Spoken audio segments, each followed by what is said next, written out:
Sarap ng fries nila, no? Uy, di ba si Jalation? Oo nga. Hi, classmate! Buti napunta kayo dito. And may kulang po ba sa order nyo? Jalation, anong ginagawa mo dito sa Wingstop?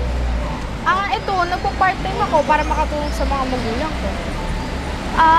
Kaya pala lagi kita natataasan sa school natin. Oo nga, hindi ako masyado nakakapag-aral ng mabuti. Okay yan At least nakakapag-aral ka at nag-work ng sabay. By the way, saan ka nga pala magka-college? Ako kasi sa pinakamahal na college school. At saka ang alam ko kasi, madali ako matatanggap at makakakuha ng mataas na posisyon. Ako kasi, vocational course lang. 2 years lang, tapos mag-start na ako mag-work. And para makakuha ng experience and para makatulong na rin sa mga parents ko. Ay, ganun ba? Ang alam ko hindi naman ganun kaganda at kumpleto ang mga tinuturo dyan. Good luck na lang sa'yo. Alam ko namang matutupad mo din lahat ng mga pangarap mo.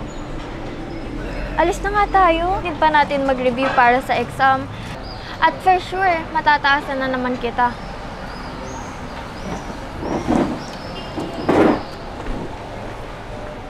Oh, ba't ka umiiyak? Kasi po, minalate ako ng mga classmate ko.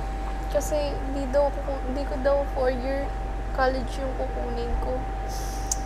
Ay nako, Jalicia. Alam mo, kahit 2 years course lang yung kurso mo.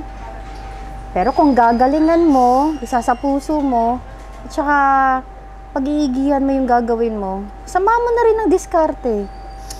Tiyak, aasenso ka. Diba, wala naman yan kung 2 years course or 4 years course eh. Galingan mo lang. Diba? Pakita mo sa kanila yan. Huwag ka nang umiyak. Okay? Balik trabaho na tayo.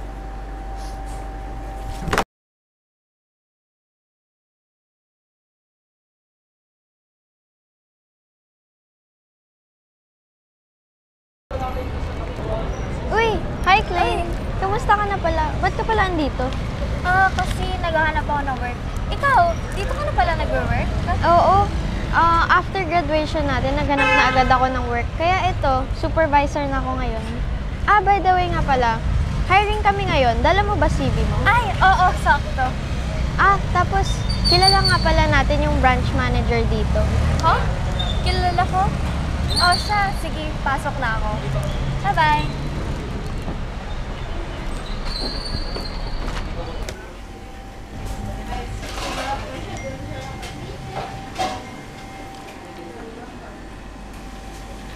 Ikaw? Ang mag-interview sa akin? Yes. Ako ang branch manager dito sa Wingstop Restaurant. Anong matutulong ko sa'yo?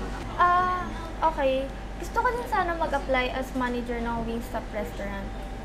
Ay, ganun ba? Ang hiring lang kasi namin ngayon is server. So, kung pwede kita tanggapin kung okay lang sa'yo. Ha? Server? Di mo ba nakikita na 4 years management ang tinapos ko? Tsaka di ba ikaw, 2 years management lang natapos mo? Pero bakit manager ka na kaagad? Oo, 2 years vocational course lang natapos ko. Pero lahat doon tinuturo. Parang katulad lang din sa 4 na taong kurso. And alam mo ba, dito sa Wingstop, nagsimula ako dito. Server lang din ako. At tinanggap nila ako dahil lang din sa vocational course ko. At dahil sa mga natutunan ko, at dahil sa pagsisipag ko, eto, nasa mataas na posisyon ako ngayon. Ganun ba? Pero salamat na lang, hindi ko matatanggap yung trabaho na inaalok mo sa akin. Okay. Thank you, Miss Clean, sa interview. And good luck sa paghahanap mo ng work na para sa'yo.